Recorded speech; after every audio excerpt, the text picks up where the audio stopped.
Welcome back, students. In a previous video, I have discussed the simultaneous shift in demand and supply. In that video, I have discussed when the changes in the demand and supply are equal. Now, in this video, I am going to discuss when the changes in the supply is more than the change in demand.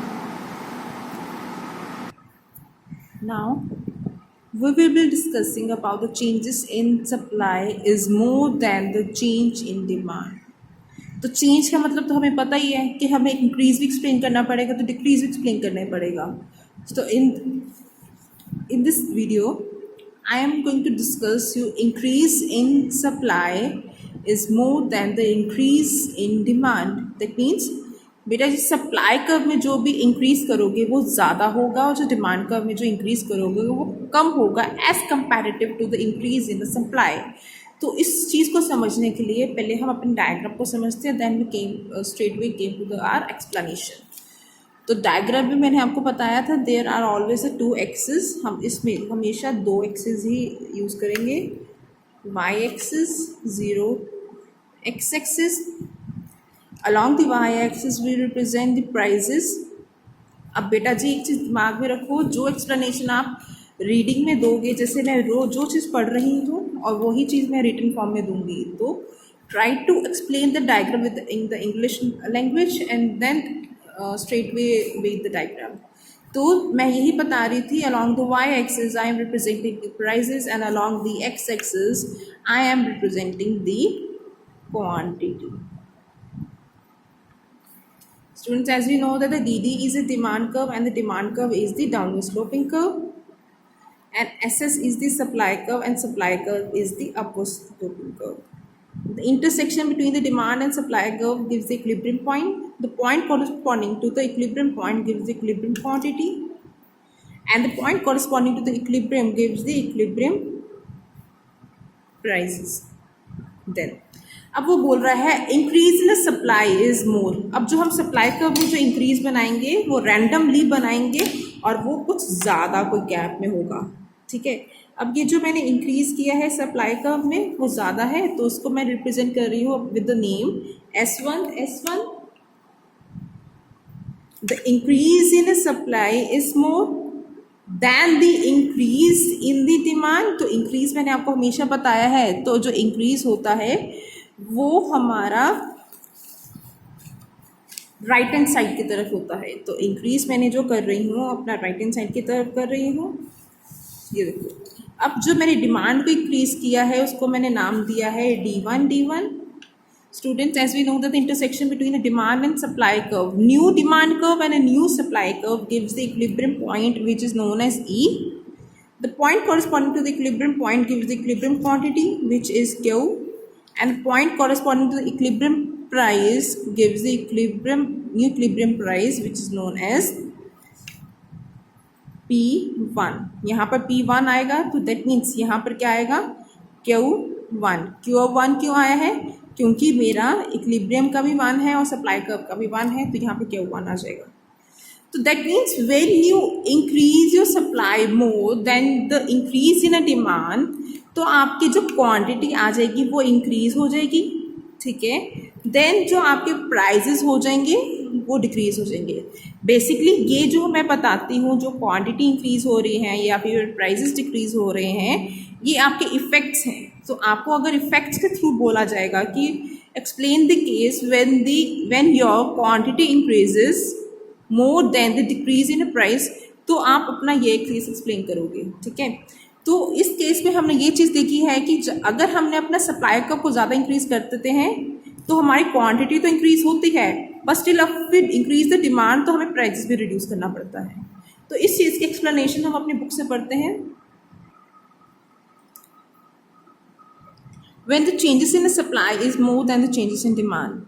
Figure 9.7 depicts a situation where the increase in supply is more than the increase in demand.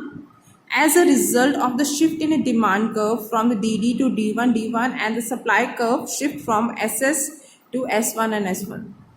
Where the increase in supply is more than the increase in demand. ये कौन सा case explain कर रहा है, वो increase वाला explain कर रहा है। तो हमें अपना डिक्रीज वाला केस भी एक्सप्लेन करना पड़ेगा, क्योंकि जो हमारे चेंजेस पे हमारे दोनों हम केसेस एक्सप्लेन करते हैं, we also explain the changes in the supply curve, increase in a supply and increase in demand, and a decrease in a supply and decrease in a demand.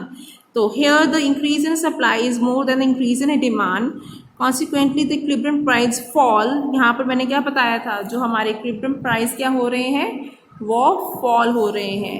आगे वो बोल रहा है here the equilibrium price falls from OP to OP1।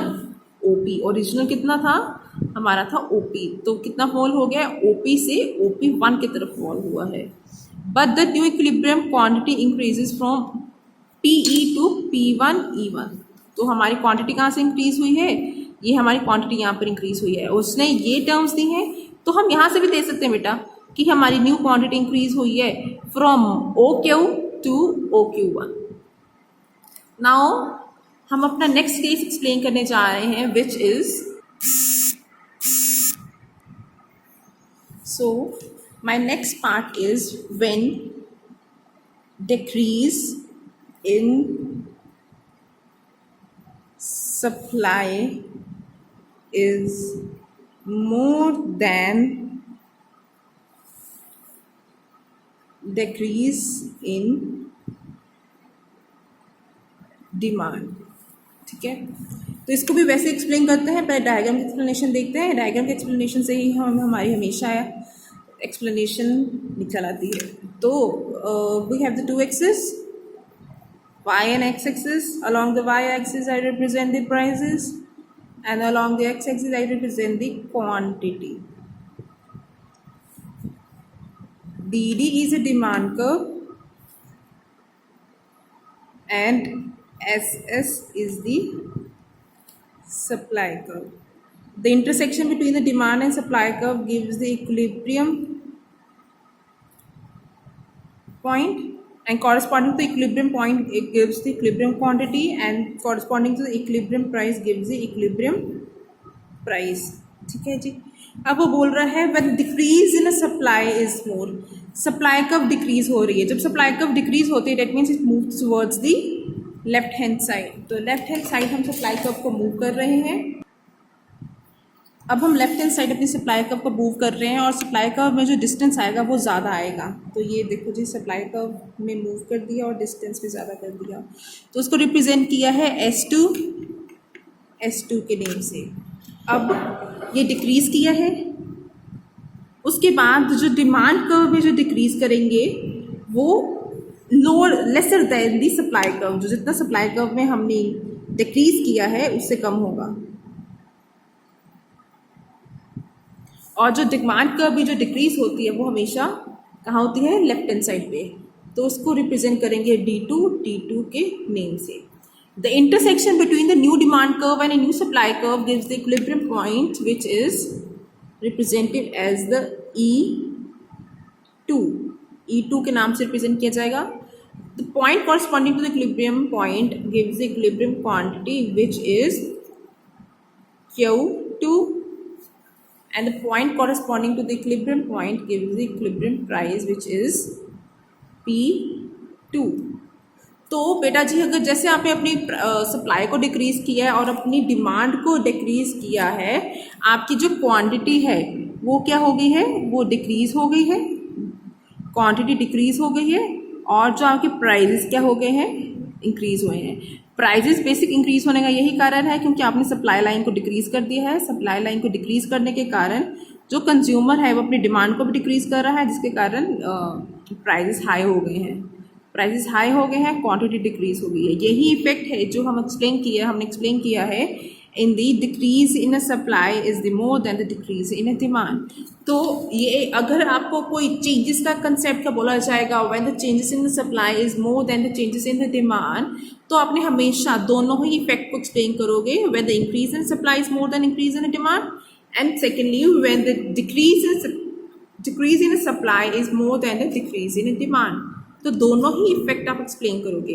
Increase in supply में क्या हो जाएगा, हमारी क्वांटिटी इंक्रीज हो जाती है और हमारे प्राइसेस डिक्रीज हो जाते हैं, और डिक्रीज इन सप्लाई में क्या हो जाएगा, सप्लाई डिक्रीज हो गया, दैट मीन्स क्वांटिटी भी डिक्रीज हो जाएगी और प्राइसेस हाई हो जाएंगे। तो यही दो इफेक्ट्स आप प्रॉपर्ली अपने आंसर शीट में मेंशन करोगे। And in my next video I am going to discuss the third and last topic which is change in the supply is less than change in demand. मतलब अब जो है supply curve में जो change आएगा वो कम आएगा, बट द डिमांड कर्व में जो चेंज होगा वो ज़्यादा आएगा। तो इस चीज़ की डिस्कशन के लिए आप हमने हमारी नेक्स्ट वीडियो को देखोगे। नेक्स्ट वीडियो में हम इस चीज़ को डिस्कस करेंगे। Until now, thank you.